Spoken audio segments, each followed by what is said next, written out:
All right. So I'll count us into the show and we'll get rolling. Oh, 3, 2, 1. Welcome, everyone, to episode 105 of the Narcissistic Music Disorder. Our 5th episode since gaining in some sort of, what were we trying to get? Integrity? No, that wasn't credibility. Right. Credibility. Thank you. So the great credibility scare in the podcast world was us getting to 100 episodes. Getting to 100. I know, dude. I just a friend of mine just started a podcast of his own, a music podcast. There's a lot of them out there, dude. The more I think about it, the more I kind of realize kind of how lucky we are that we've been able to at least find some people who want to listen to 105 episodes of this and contribute to it. And, coming to the end of another year, I'm trying to think. So did we started this podcast before COVID, right? Yeah. In 2019, we started, I didn't text you. I sent you a message on Facebook Messenger because I didn't know you personally yet and told you my idea. And then we met at Unruly Brewing. And that was like September of 2019. Okay. So we got started, did some episodes, and then we I think we recorded the first one, the first couple in like October or November of 2019. Okay. And then did we launch it maybe in January? January of 2020, yes. Okay, gotcha. And then COVID, and then so did Ben De La Cour play the Tip Top sometime in the middle of COVID? It was right when it was here, but it wasn't in Michigan yet.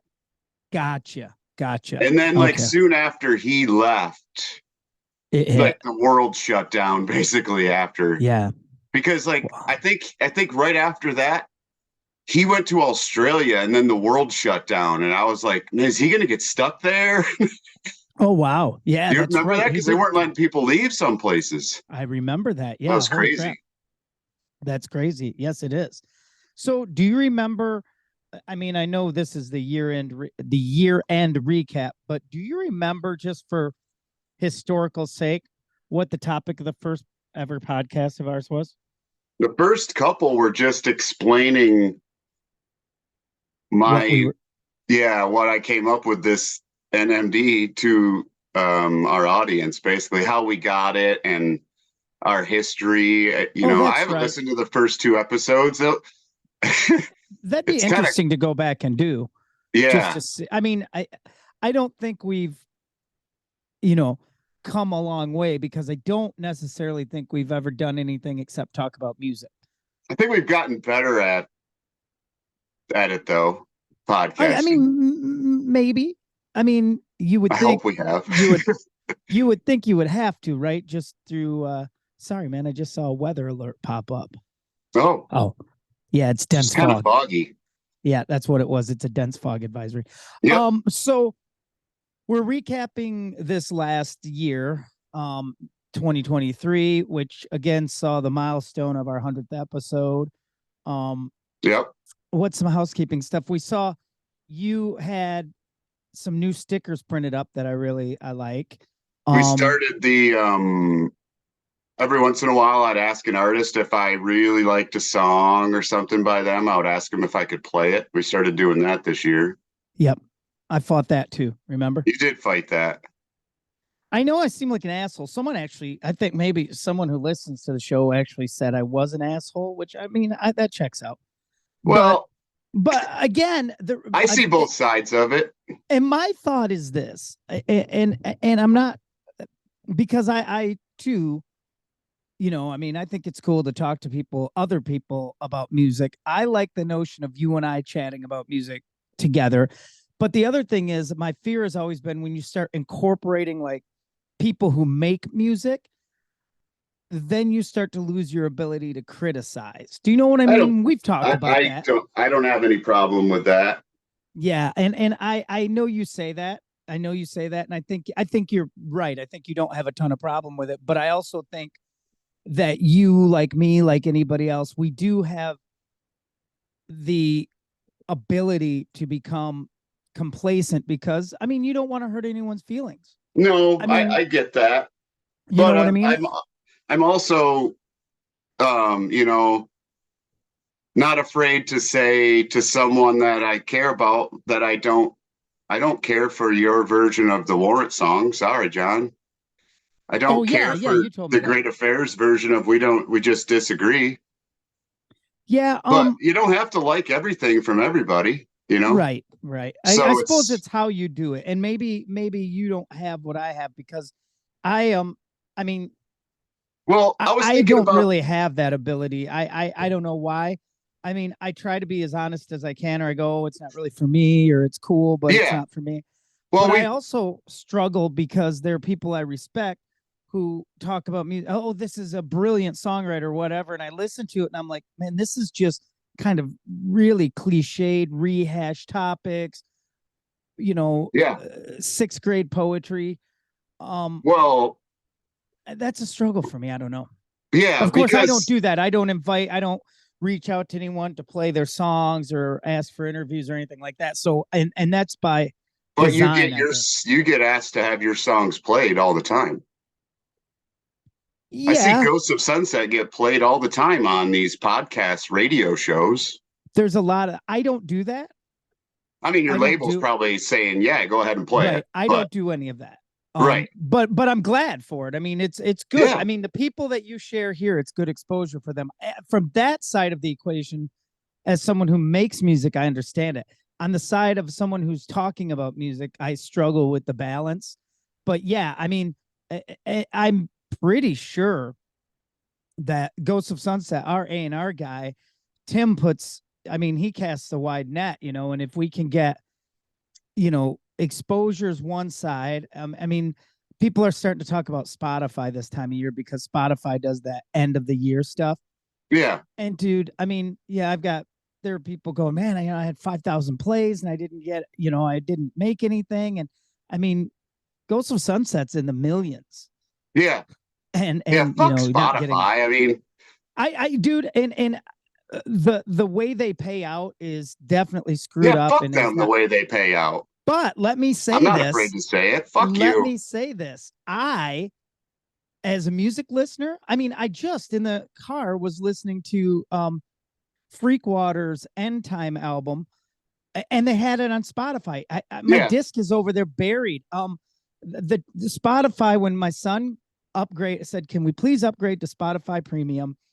And I was like, "This, no, I'm not spending money on that." I'm glad I did, dude. I Yeah. mean, Well, for the modern person, it's awesome to have your access to damn near anything and stuff I wouldn't buy.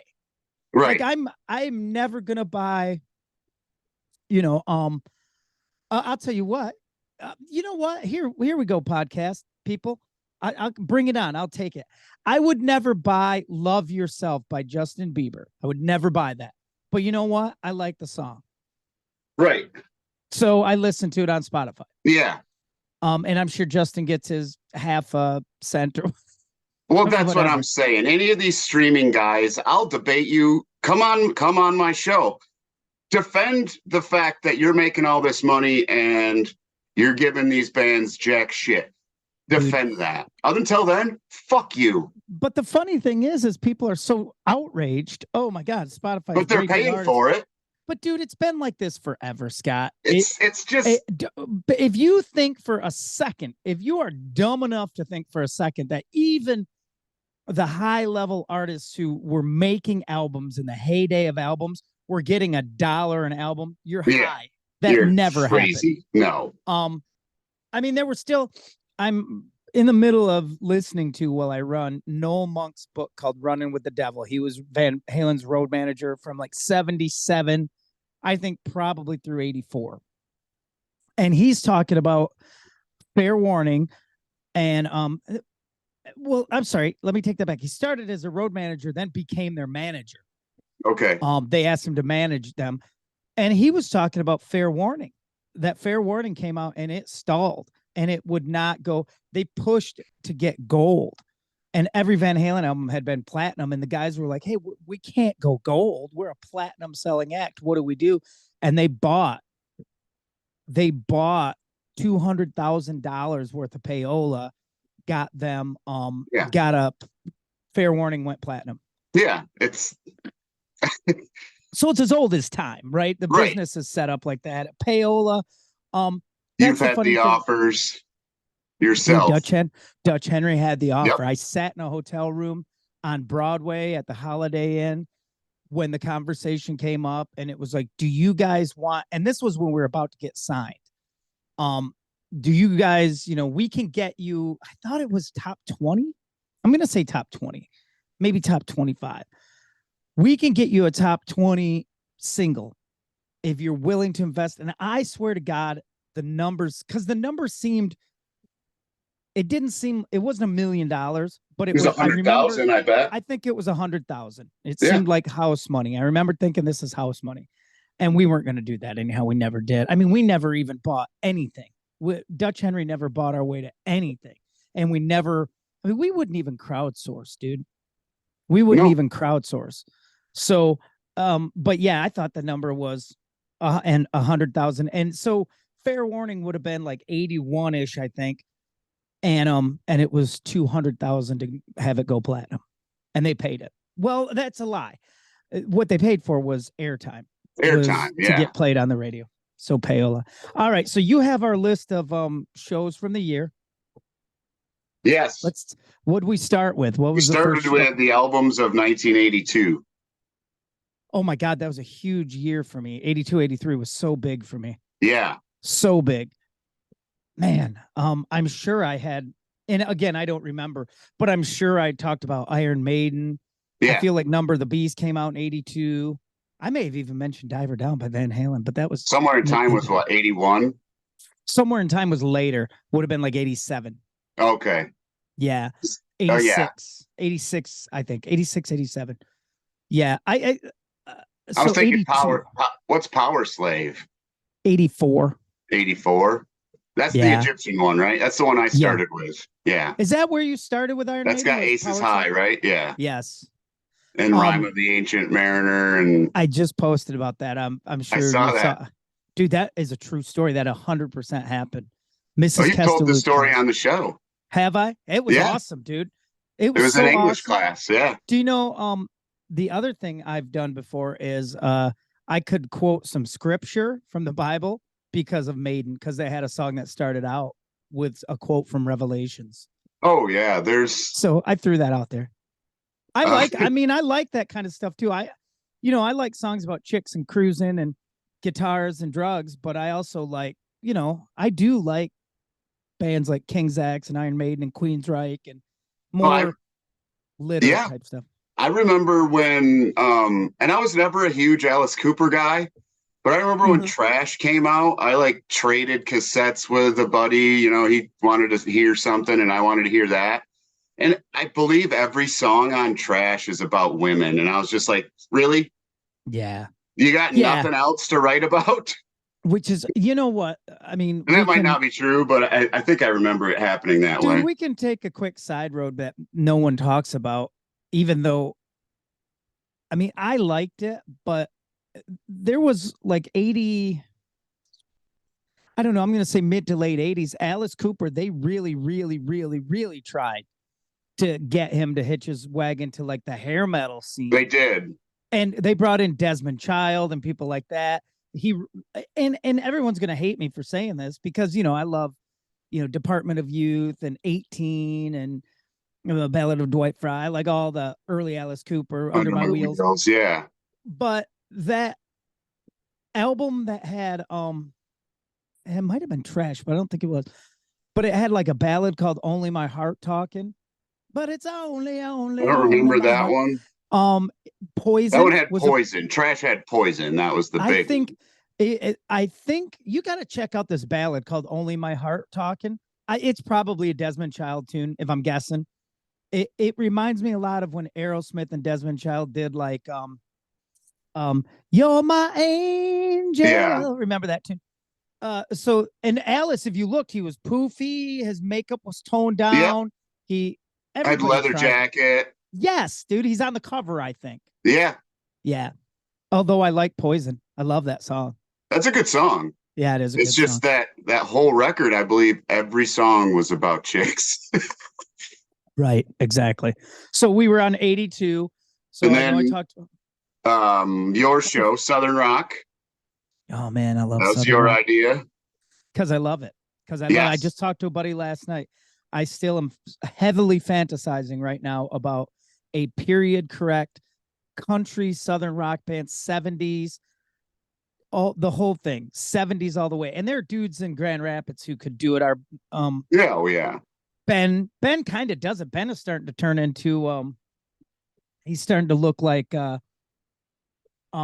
kind of looks like Waylon Jennings a little bit. He's got a big beard. He's got a I forget what his band's called. The Local Commuters. Does that sound right? I think so. That's Yeah.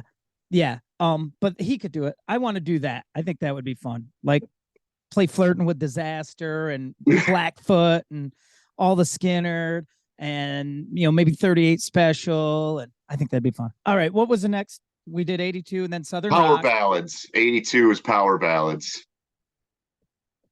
Oh, show 82. Yeah. So the first show of the year was 1982. And then the 82nd show was Power Ballads. Yep. Man, so one of my lists that's here on the desk because I don't always throw them away. Like you can, these are what my little lists Yeah. sometimes look like. Like this one. This one says weather. Weather songs. Oh yeah. But we must have had a ballad episode somewhere in there, and I do have some power ballads. Do you remember what any of our choices were? I mean, I'm guessing my number one was probably like "Please Don't Leave Me" by John Sykes. But And I wonder if I had Until You Suffer Some.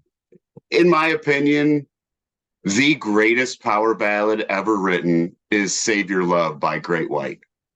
Dude, I just saw a video of Jack Russell singing. He sits on a stool now. He doesn't look well, but he sits on a stool and they were doing Rock Me. Yeah. And, he doesn't look good, dude. He's dressed like in his rocker clothes, but he sits on a stool. He stood up for a second and like had to keep a hand behind him on the stool. Yeah. But anyhow, dude, he sang and it was killer. He can still sing. I mean, at least he sounded good on Rock Me. Right. Save all your love. That's Dude, a great tune. That's the ballad of ballads. I mean, that band doesn't get a lot of love.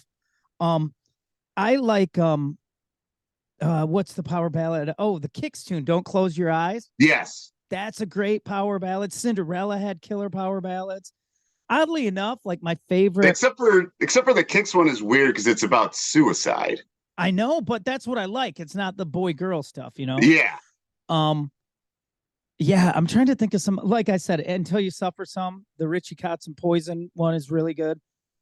I love power ballads, dude. You know who writes a mean ass power ballad? I'm going to give him his props right now. As a matter of fact, he would tell you that's his forte is writing ballads, is Todd Long. Oh, yes. That's his favorite thing. He loves them and he writes them. I mean, the music. That's why he likes Def Leppard so much. Dude, so we were working on a song. I mean, we're finishing up this new record right now.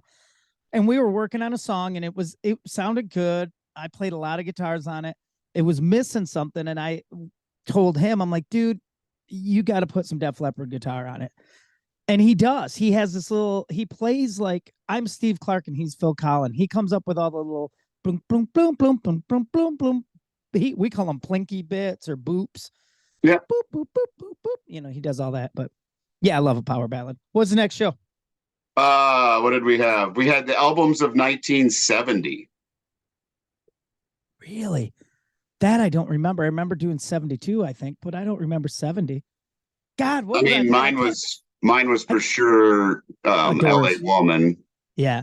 I wonder what mine was. Oh, wow. Yeah, I don't remember that show. I'm sure Grateful Dead was in there did that come out in 70? Like what, American Beauty? Yeah. If it did, I'm sure I had it because I love that album. I would have come up with some good 70s stuff, I'm sure. We did the 84 was Greatest Hits. Yeah, Cheap Trick's Greatest Hits is on there. The band. Everyone knows my thoughts on Greatest Hits. Yeah. You know what, though, dude? Greatest Hits were more important back in the day when you bought a physical copy of things because it was that collection of supposedly the best jams they had. But what sucked was like we had to buy Decade of Decadence for Primal Scream Right. because we didn't have Spotify to just buy the song Dude, think or about iTunes or whatever. I had like every tune on Tom Petty's greatest hits I had, except Mary Jane's Last Dance and Something in the Air. Right. But you had to buy, Yeah. which is what they were doing back then, is you would turn in, it would meet an album, you'd owe them a record, and you'd owe them a record, and then you'd give them 2 new tracks, for the greatest, like Motley did. Like, and I guess, I mean, the business thinking's got to be, people like you and I, you'll buy We're it, gonna so buy it. You can have Primal Scream or whatever it was. There was another song, right? There was Angela on there. It was the Sex Pistols cover. Anarchy in the UK. Yeah. Angela wasn't on that. Do you remember that song by Motley? I don't think that was on there. Angela. That might have been on the that might have been on the other crew greatest hits. Because they had Decade of Decadence, then they had that one that had like the brownish cover. And it had like Toast to the Town and stuff like that on it. I love Toast to the Town. I covered that. We played that in American Hairband for a while. That was supposed to be on the Too Fast for Love, right? Yeah, I don't know why it wasn't. Yeah. There were 2 songs. It was a Toast to the Town and Stick to Your Guns. I never understood that. Like Tori Amos has a live record that she does, and she talks about this song was supposed to be on Under the Pink, but it didn't make it because it got kicked off in mastering because I'm a ding-a-ling. And I'm like, well, why did it get kicked off in mastering? I want to know why. Well, that's the thing too, is like, I know we've talked about the hidden track on Dutch Henry that got kicked off all that space. There's also, I just found this, I don't know, a month ago. There's Econoline, the song Econoline that we played live in the tail end of Dutch Henry. It was recorded during the bed music for that song. There's a recording of just the music from the studio where we did 1973, same time. Oh, okay. There's also a ballad called Here Lies Her Memory that was kind of recorded and thrown away. And I don't remember exactly why that happens. In Ghosts of Sunset, it happens if we've got probably half a dozen songs that had words, music, and then finally, you're pushing. What does it need? What's going on? And finally you're like, it's not working. Yeah. And that sucks. I mean, after a month of working on something, when someone goes, it ain't working. But you have it around still, right? And you can go back and revisit it. And yeah, I do from time to time. I mean, I still on my phone have a Dropbox folder for this one song that says for lyrics, I think in Year and a Half in the Life of Metallica, they say that Enter Sandman had been around a long time. So, okay, here's a side trip for you. This whole episode is side trips. Right. So here's a good one for you. I was just, Kirk Hammett takes some shit in Metallica. He really does. From the public, whatever. He's sometimes portrayed. I've said some things. You've said some things. I've said he has no memorable solos. I don't know, dude. I can sing right now. I can sing. The most memorable solo is Cliff Burton in Metallica. Yeah. Pulling teeth, yeah. I can sing the one to what's the song? A bitter man, he is no longer good. Unforgiven. Oh, Unforgiven. I can sing that solo. And the one in Sandman's pretty cool. He was wah heavy on that record, but that's his riff. Sandman is his riff. He's a blues guy trapped in a metal band. Well, he took lessons from Satriani. Right. And he doesn't play like that at all. No. I mean, he's not as, I don't know, he's not as scalular as those guys. He's more pentatonic based. Anyhow, that's right here nor there. What was the next show? I don't want to talk about Kirk Hammett. We had musical moments. That's like where you will be like, did you hear that? And you stop and pause the song for somebody that doesn't care about. Yeah. Yes. Did you hear that line? Or did you hear that guitar part? Dude. Or I can do that definitely with guitar parts, definitely with harmony vocals, definitely with like a line, like or if someone adds a word at the end of a phrase, you know. Yeah. I mean, you know, a good one is what's the leopard tune? It's I don't think it's pour some sugar, where he goes, "Come on, Steve, get it." Oh He says yeah. that before the solo. I like that kind of stuff too, where like on record they say someone's name for a solo, like live. I mean, you'll appreciate this because I think it comes from you and my son and your ilk, where you know everyone's taking a solo and you're always introducing the band. All right, Yeah. on alto sax, this dude does this thing. So on record, I like when they say someone's name. You know, Yeah.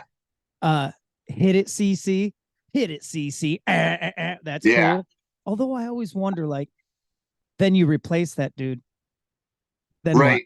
Then what do you CC, say? pick up that guitar and talk And to me. talk to me, Richie. Pick up that guitar.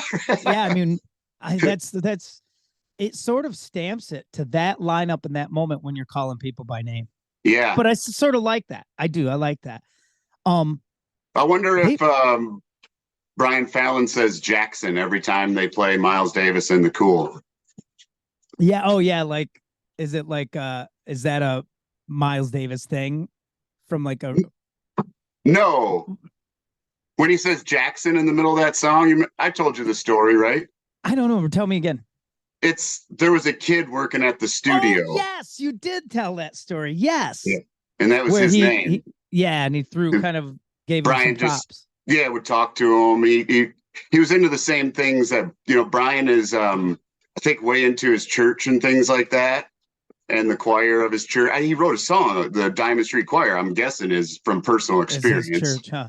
Yeah, So and that's that pretty kid cool. was into the same stuff, family and church, and Brian just gave him a shout out, kind of. That's pretty cool. That's super cool, actually.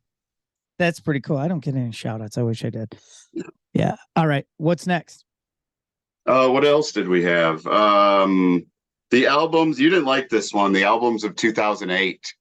Because I would have nothing. I You mean, had I'm sure 10. which I would have struggled for. Which I would have struggled for. Yeah, dude, I just dawned on me today. Um, Of course, mine was 59 Sound. So yeah, which I think I had too. Um, because that would probably, I mean, for albums of that are that new that I rock. I mean, there's only a handful, dude. I mean, Great Affairs, Tuck Smith, Butch Walker, Gaslight Anthem. I'm trying to think of stuff like that new that I'm into, and there's not a ton of it. I don't know why that is, because I like little songs. Like my son right now, and I know I told you by the way, I came down, he called me down I don't know what night it was, last week. He's like, "Dad, you got a second?" Yeah. So I come down to the desk, and his drums are over there. His two kits. He's got an electronic kit and his jazz kit. He sat down at the electronic kit. He's like, "Put these headphones on," and he's playing the music, which I did as a kid. I remember calling my mom in, which is awesome. So I came down and he was playing to I think, and if I get the song title wrong, you'll correct me. "Mary on a Cross" by Ghost. yeah, He's playing that. He's into it. that's the one we talked about on when he guested on here, a few weeks ago. Yeah, And I told he's him the into more that. satanic ones, Yeah, nice. Thank you, which buddy. you appreciated. Yeah. Hey, Merry Christmas. I haven't been on Ghost. I've been off Ghost. You were on for a while. You know what I've been on, and it's not name checked, and I'm surprised she's not name checked more, being she's the daughter of royalty. But I have been driving the wheel from Roseanne Cash into the ground Oh lately. man, It's her I have. divorce record from Rodney Crowell, and my cousin Joe and I were texting back and forth the day after Thanksgiving about great divorce records. And I mean, you could almost, I don't know if I could come up with 10, I but couldn't come up with 10, but yeah, I know Petty. I think is Highway Wildflowers, Companion, or is it Wildflowers is definitely a is divorce his divorce? record. Well, and I think Highway Companion might have been too. Yeah. Um, Sea and then Change from Beck. and doesn't Butch Walker have one too? No, well, No. he's got songs that he mentions it, like Spark Lost and where he says, or he's got another one where he says, I never got to make up with Lisa and stuff like that. But Have I asked you my Counting Crows question yet? Hang on. What I've done is, okay, I had rolled over a guitar strap and I was pulling this guitar every time I moved. Have I ever asked you about Adam Duritz from Counting Crows, who Maria might be? yeah, we've talked about that because they mentioned Maria. Gaslight Anthem mentions Maria's. Bruce mentions Maria. Do you think it's just me? Because I do this sometimes too. It's there. There's certain names that are just musical. Like Jenny's a good one, but I can't use that because of my wife, Jennifer, who's never been called Jenny. Only one person on earth calls her that. Jenny's always good. You'll get Gina. I have to stay away from Gina thanks to Bob. We got one of these coming, I'm sure, don't we? This year, the new year, a female name song show. Oh yeah, I think we talked about that. There's some good ones, man. But it's going to be away from the Jamie's Cryings and the Janie's Got a Guns and stuff. It's going to be. I don't know though, dude. I mean, Jamie's Crying is pretty good. I mean, that's a pretty good girl checked. I mean, that whole song story is in this book I'm listening to, and it sounds like I can't read, but I do it when I run. It's the only time I get. Well, and everybody knows about your eye situation, so dude, I don't even want to get too hard to read a book. That shit's getting really bad. But anyhow, I'm actually afraid I'm gonna go blind, but more on that. So in the book, he's talking about Jamie's Crying, and David Lee Roth wrote those lyrics. That's a girl. That's a girl he had sex with, and she got emotionally attached, got feelings for Dave, and she was crying. Stage 5 clinger. She was a stage 5 clinger. Oh God, you should hear some of the exploits in this book, though, dude. Good God. Then we had home and concert videos. That's my bread and butter, dude. Oh yeah, that was all. That is my bread and butter. That is my bread and butter. What's my favorite of all time? Boy, I don't know. Bon Jovi's Access All Areas is really good. Because that is gritty. That's backstage. Like Kiss, who I love, especially in the 80s, they had put together some home videos where Exposed was terrible. Terrible and embarrassing. I watched that. Staged and stupid. And of course I watched it. But I like real ones. Like right. Well, you can tell the Motley Crue one was staged too. Way too staged. There's no fun in that for me. I didn't learn anything. I didn't get to see anything. It was that was what was that? Motley Crue Uncensored. You know what's a good one that you'll have to borrow next time we see each other is the Black Rebel Motorcycle Club documentary, and there's a concert in France and then a documentary. That's Dig, the one with the Dandy Warhols and Brian Jonestown Massacre is really good. I also like oh shoot, I was just thinking of it too because it's pretty. Oh, Iron Maiden's 12 Wasted Years. That home video was that went way back. And then there's one called The Early Days. That's really good too, where they're in the first pub they played, the Ruskin Arms. And is there a good Maiden from their 87, 88 live concert video? Yes, Iron Maiden's Live After Death.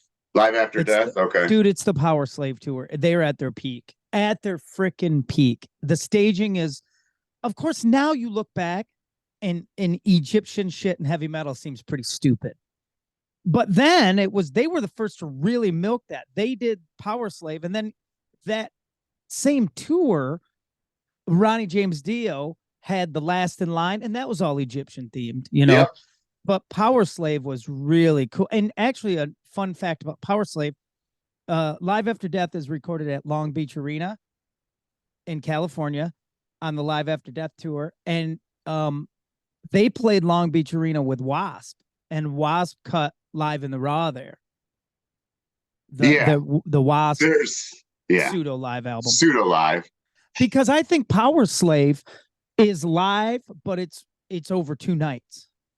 They recorded Okay. it over 2 nights, so they had, So are you you know, saying Wasp was touring with them at that time? Okay. yes. They toured with them a lot. Wasted Be- toured with Maiden a lot. Wasp toured with Maiden a lot. Maiden toured with Kiss a lot. Is that when they recorded Live in the Raw then, you think? Because it was Yes. 87. Yeah. Yeah. That they were touring with the 80 Power Slave, the World Slavery Tour was 84, 85. The Somewhere in Time tour, Somewhere on Tour, it was called. That was like 86, 87. And that would have probably had Wasp. That would have been Wasp playing Is Long that where Beach with Eddie's Maiden. got like a gun on the cover or Yes, he's something? Yeah. space age kind of dude. Yep. Yeah. Blade Runner is what they were kind of going for. Okay. It was that sort of thing. Yeah. God, I can't. Oh, we're talking about home videos. Let me think if I got any more. Oh, The Black shit. Crows Who ones. killed that bird out on your Yeah. windowsill is killer. The Chris That's what I want to Robinson see. New Earth Mud one is good. That's good too.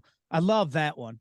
I love The that one. there's a couple of Seven Dust CDs that had DVDs with them, and they were like um Morgan from Seven Dust, who I know those guys a little bit, and he's one of those guys that recorded and took pictures all the time. Yeah, You I know, like like that. Shannon Hoon always was taking pictures and recording. I Morgan was like one that. of those guys too. So was Andy Summers from The Police. That Okay. Police documentary is really good. And that's him. And that's what I want. Like I like that kind of. The real stuff. Yeah, I don't want anything Like staged. I the like Skid to see. Row uh Oh, say, can you scream? well, the second one after that, the one where they were like Roadkill. backstage stuff with Roadkill with They're both the Pantera, Skid and Row home videos are awesome. they're like Pantera's home video. skydiving, not skydiving, hang gliding with, and they run into Yeah. the guys from Extreme, and I'll tell you what, the both those Skid Row ones are awesome and they are pretty unguarded, dude. yeah, Like you get, I mean, he's talking and about bombs at the airport in that. Remember? I know, yeah. And the Pantera one too. Pantera 3, Watch It Go, is uncut. That is on. I mean, those guys are like you could a lot of those rock home videos, if they're gonna do something questionable, it's off camera. I mean, the Pantera guys are like drinking, smoking a ton of pot, snorting coke. They're literally on their bus playing coke ball, they call it, where they get high on cocaine, and there's this little toy thing that hops around, and you got to try to grab it. And of course, you can't do it if you're on cocaine. That kind of stuff. And the best part about the Pantera video is all the celebrities puking backstage. Like Twiggy Ramirez is puking in a garbage can. Sean from White Zombie puking. Everybody's puke because if you hung with those guys, I think Zach Wild's passed out. One of them, Yeah. What's next after home videos? God, I love home videos. Nobody does We that anymore. had after that introductory song, so like the first songs we remember hearing from an artist. Wow. Do you have one that sticks in your mind? I know there were songs. What's the first Doors song you heard? I know it was the first Doors album was the first one because I remember playing my dad's 8-track. So he had that, and it was you just had access to it. Yeah, he was in the store, and I was in the car. Back when parents could do that. Dude, do you remember that? Dude, I used to stay in the car all the time and listen to the radio. You would get a choice. I mean, Quinn's 16 now, but I still would give him that option late. Hey, man, I would grab the keys right after church from my dad and go listen to Casey Kasem. Yeah. Because my parents would talk to everybody for a half an hour. Dude, I know that doesn't happen. I never do that to Quinn. He says I do, but I don't. Because back then, adults would talk and you couldn't say shit. It's not like you could contribute to nobody asked you, hey, Scotty, what do you think of Afghanistan? So anyhow, yeah. Yeah. So then we had another one of yours, drinking songs. I do love a drinking song. And I feel like that's time honored. That's a time honored tradition. Yeah, I think we just talked about like what we listened to back when we used to drink, and I used to subject people to listen to this Paul Gilbert song, or you're a weird drunk. Yeah, I would listen to I did a lot of Uncle Two. I was my peak drinking when I was at my drunkest. I was pretty alt country and country, so you'd get a lot, and that genre, country and alternative country, are fertile drinking grounds. I mean, they always write about that shit, always. And so old country stuff did too. I mean, Quinn was just a little, I don't know why I'm talking about him so much this morning, but I guess he's my son. He, as a little boy, I can remember him in his car seat singing, I'm gonna drink up and be somebody. I'll have another round. And I I couldn't remember figure my out. son asking me to play the Pretty Little Hairdo song. It was the Jayhawks. Pretty Stumbling little through Yeah, hairdo, stumbling through the dark. don't do it. That's a great tune. Oh my God, that's a good song. That's a great song. He was All like, right. 5 years old. Play the Pretty Little Hairdo song. Pretty little hairdo, don't So do it. That's a what else? great Then we song. had Essential Summer albums, which was very popular show. What did you have? Do you remember? Oh, Springsteen's, Born to Run was probably my number one. I yeah, I'm listened. sure I had Electric because it's the greatest road trip album ever. And, Oh, I'm by the sure Cult, yeah. AC/DC was in there. And there's so I many great summer albums. I just rewatched. I don't know, 3 or 4 nights ago. I just rewatched 77, 78, AC/DC live, like some TV show in Germany, but it was live. Dude, I called my wife in. Of course, she did not appreciate it. Um, dude, it was brutal. I mean, that band is, they're so woven into music that I take them for granted. But that is a unstoppable rock and roll band. Yeah. Unstoppable rock and roll band. I mean, literally, I mean, you boil that music down, it's Chuck Berry tunes, it's blues, it's just, I just can't say enough good about. And I I was just forget. doing dishes this morning listening to Mistress for Christmas. You know what I listened to the other night? You'll crack up about this too. Is I listened to do you remember the album they had called Flick of the Switch? It's not a I've been thinking about that since you mentioned this. There's albums that every band who has bigger catalogs, like say 5 or more albums, that everybody kind of, all the big fans of those groups, they kind of have a consensus 1 through whatever of their albums. And sometimes I really like the ones that people don't like. I was thinking about, Right. could we do a show like that? I just don't know how to word it. Like, yeah, I love Tunnel of Love. Sleeper albums, maybe? And it's not a popular one among Springsteen fans. Some Springsteen fans hate it, dude. Won't acknowledge I don't. it. Yeah. I love it. I love it.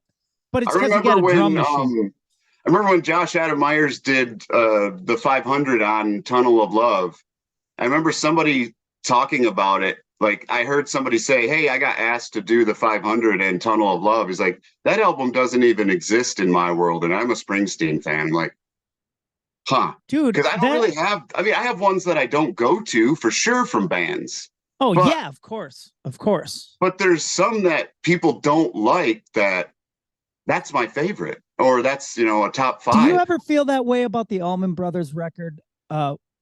Where it all began, the one that had nobody left to run with anymore. Well, and it's got Soul Shine. Soul Shine, yeah.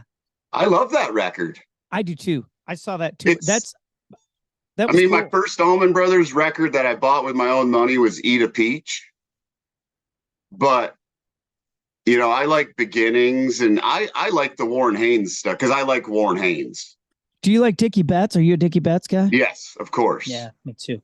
I like Warren. I have the concert with Zach on guitar because Dickie Betts was in jail. It's the Allman Brothers Live. It's called Zach Goes Wild, and Zach fills in. Is he okay, or is he zacking it up pretty bad? I love Zach. You know that. He just does what he's supposed to do. He does. Yeah, there's not a lot of pinched harmonics in the Allman Brothers. That's what I meant. But I'm kind of wondering if he does that with Dime stuff now.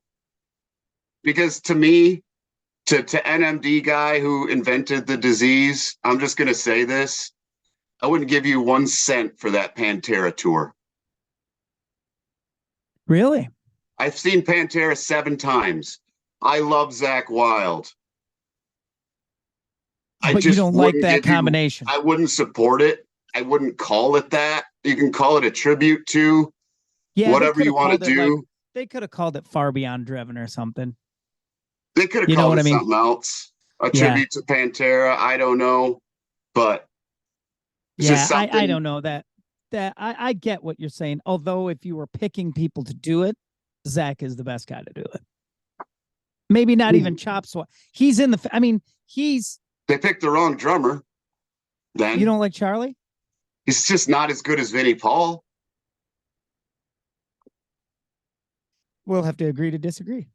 I mean, I think Charlie's a great Charlie. who's gonna fill in for Rush and fill Neil Peart's shoes? Nobody. Nobody's gonna be happy Do you want to know with who I think? I already know who it'll Mangini. be. Mangini. If I had to pick somebody, it's got to be someone like that, or some legacy artist. Alex Van Halen. Doesn't have the chops. No. He's a legacy artist though. Yeah, so is Stuart Copeland or something, but he doesn't have the But chop. yeah, Well, Stuart no. plays too different. Yeah, he's a jazzy. And I shouldn't say doesn't have the chops, but it's going to take a It's a different technician style. because you could get there's a lot of educated Mangini makes drummers. the most sense. I know now that he's out of Dream Theater, Yeah. Which doesn't bother me. I don't care. Yeah, I mean, I'm not a huge Dream Theater fan, but I like all the members, and from the technical end, the little tiny part of me that appreciates that kind of stuff. I can dig it for that for sure. And why should Geddy Lee and Alex Lifeson have to quit making music? They should be able to be Rush. I think they're not. I'm just saying, if a vital part of a band is gone, especially the singer, you shouldn't go out and call yourself that anymore. Motley Crue shouldn't have been Motley Crue with John Corabi. Well, they would. They should have called it something else. They would have probably had a better chance if they were called Generation Swine or something. I mean, yeah, Alice you in can't Chains, do that. It's not Alice in Chains with William Duvall. I know, but I do. He does such a good job, and I love that song. He does. I just learned it on guitar. I learned the little half step bendy. Check my head. I think it's called. Check my brain. Check my brain. Yeah. So we've had. Did you see our friend Chris that from Ludington that listens? He suggested to us that we do a show where we pick what 10 albums we would get from Columbia House for a penny. Oh man, I can't even think back that far. We would just have to find one of those old lists. Right.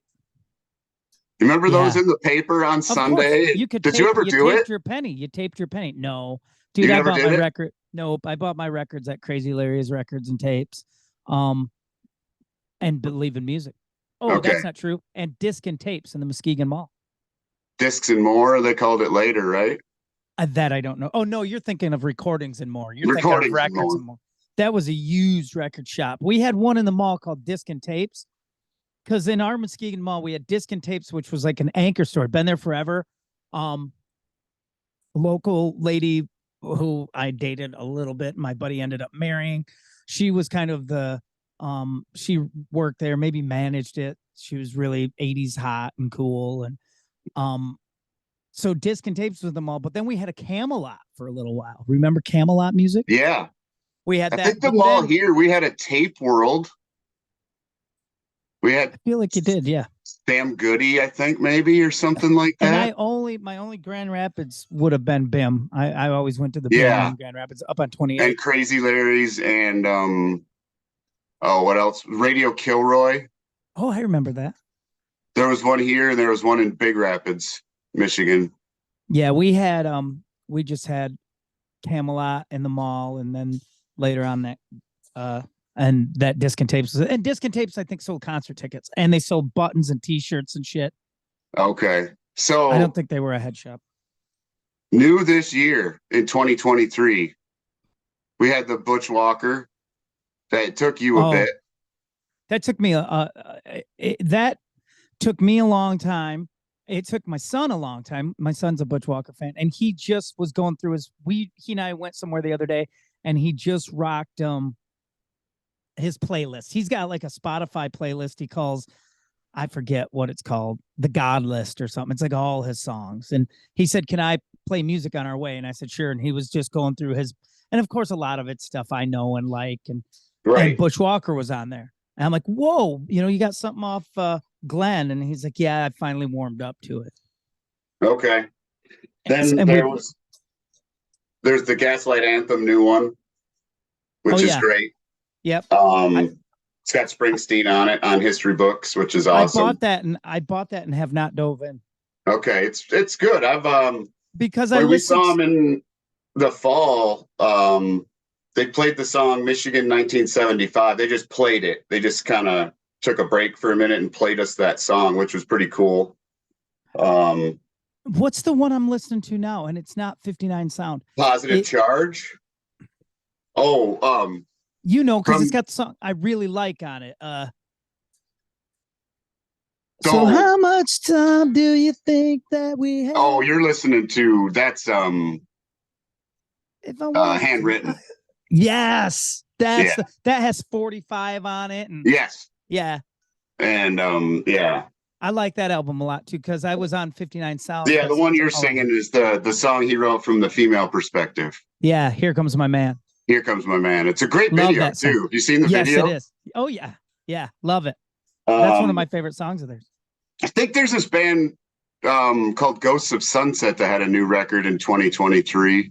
I was just thinking about that. Is that did Breathe came out this year? Breathe. And then which is great. I recommend 2 Tickets to Tokyo. It's a club banger. That's what it was designed for, Scott. Club banger. It's say what if you like say. Michael Monroe, that's all you have to say. You'll appreciate that song. See, me too. That's what I got from it too. I mean, it's I told you the other day, it's a masterpiece of a song. I love that song. It's pretty cool. I like it too. Thanks, man. I like it too. And it is definitely, it was a tip of the hat to Hanoi. I still think we need a video girl, to that song. Dory Freeman, she's got a new record out. Our pal Rob Jordan, who we've played a song on our end of episodes. Sanger's record came out too. Sanger had the new American Playlist record, yep, which we featured Sit and Spin. Did the new Barrel Bones come out? No, that was last. No, that was last year. Shake, Rattle, and Roll was 2022, I believe. And then Ryan Curtis had his new record. Ross Cooper had a new record, which is awesome. Great Affairs had a new record. Great Affairs had Sleepwalker, which I can't stop listening to, and Loves the Drug. That's such, you know what? That and Over the Moon are my 2 favorites from that record. I just the other day was driving somewhere and just happened to pull up Everybody Moves, Nobody Gets Hurt. I pulled that up and and I hadn't listened in a while, and I had because I wrote it into the ground, and then I moved to other Great Affairs stuff. Man, I forgot how good that is, dude. I forgot how good that is. That's a great record. I love that band. Yeah, I can't get off 10 and 2. Yeah. But I was listening to a band I was listening to stuff. Sometimes I'll force myself to go listen to things that I haven't listened to in a while because of the things that you and I do and, driving artists into the ground. So right. I was listening to Ugly Kid Joe the other day. And Ugly Kid Joe has a newer album, and they do a cover of Ace of Spades on there. Is it good? Dude, it's so good. Whitfield Crane has always been, to me, like a little bit of Bon Scott and a little bit of Lemmy anyway.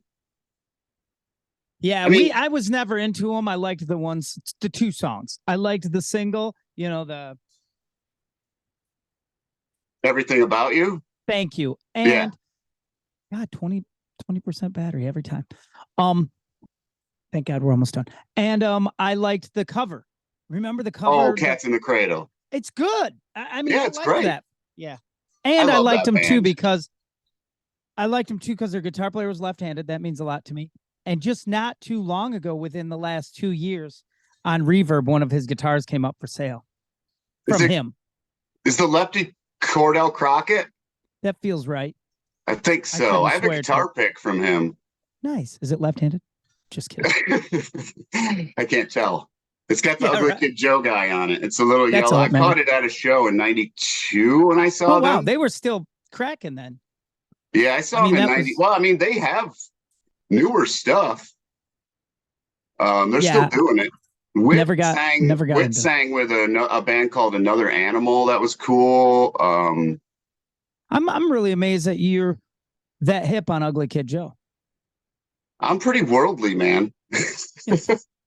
I listened to Bossa Nova from Brazil, and I listened to Ugly Kid Joe from Pennsylvania or wherever they're from. You know, you are a deep dude for sure. Yeah. All right. What else we got? Holy cow. I don't have a lot. That's well, so I'm gonna read some of my lists here, and you tell me. We did so let's run through some. We did ballads. We did weather songs. 94. Yep. My weather. Let me see. Back to back albums of the 80s. Oh man, there's some good ones too, huh? Let me see what my weather songs were. I feel like I had those. I did. Here's some of my. You ready for some of my weather?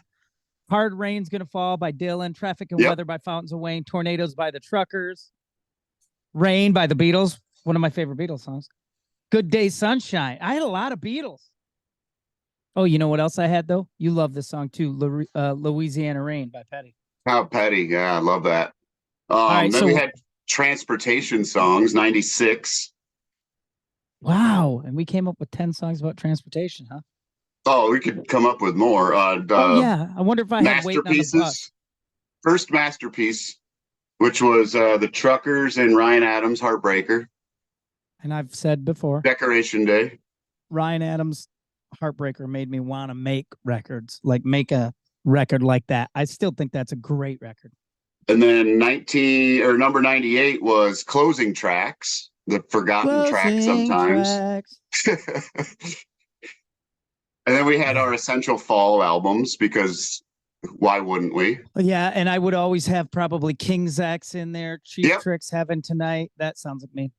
Yeah, I had Crash Test Dummies and Typo Negative, and I go a little metal in the fall. Typo Negative? Was that October Rust? October Rust and Bloody Kisses, those two.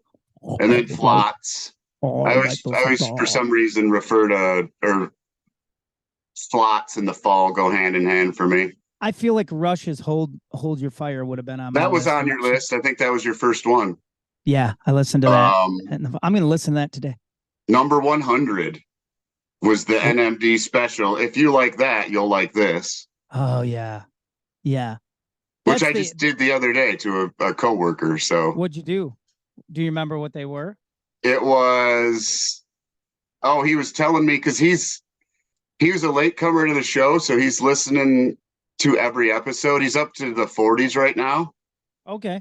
And he's like, I forgot how great The Bends by Radiohead is. Thanks for reminding me.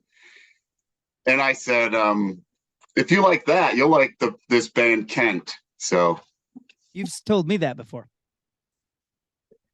Fortunately, I don't like Radiohead. I want to pretty bad. Damn it. I want to really bad. Then we had your specialty, trucking songs. If I was a trucking man, I just listened to trucking tunes on the way back from Muskegon the other day. I was driving. Listening to just straight up trucking tunes. Listen to all my Del Reeves, all my Dale Watson. I've been rocking the Parker Millsap one that I talked about on the show, Truck Stop Gospel. I've also been heavy into Kenny Vaughn lately. Oh, because of your YouTube guy? Could be. Yeah, Otis Gibbs. Yeah. By the way, Otis Gibbs' channel is the best freaking YouTube interview type channel on the internet right now. As a matter of fact, I was watching, and then Denny sent me a message. He's like, dude, I went back and started watching Otis Gibbs stuff, man. Thanks. He's like, I'd forgotten how good those because it's not like he's interviewing. They're just telling stories about, but it's not like, I mean, it's not, it's not John Bon Jovi telling stories, but the cool part is it's people who have had more interaction with more famous people on a closer, have spent actual time with Tom Petty or Neil Young or, Right. Joan Jett or whoever. It's pretty cool. Yeah. Then we had third albums, the Make or Break Show. Yeah, that is a big one. Sophomore albums. That's then a we big had one. Oh, no, that would be junior albums. 72, of course. Duh. We already know what I picked. I already know. Yeah. Anybody who's talked to me for 15 minutes in my life knows what I picked. And then we had the last one, which was another Masterpiece show. What did I pick for my masterpiece? Oh, Purple Rain. Purple Rain. Yep. Quinn saw that down here on the desk, and he was like, were you listening to Purple Rain? I'm like, yeah. I'm like, we had a Masterpiece show, and that was he's like, what? It blew him away. Really? I don't think he knew how much. He's never heard you play it, huh? No, which is weird. I love Prince. Movie, you name it, dude. Sign of the Times. I mean, Sign of the Times is so good. So good. I played that song for Quinn, for my son. Sign of the Times, the title track, just because it's in September. My brother tried reefer for the very first time. That whole record, yeah, is killer. Yeah, and it wasn't his brother. I think it was his cousin. My cousin tried reefer for the very first time.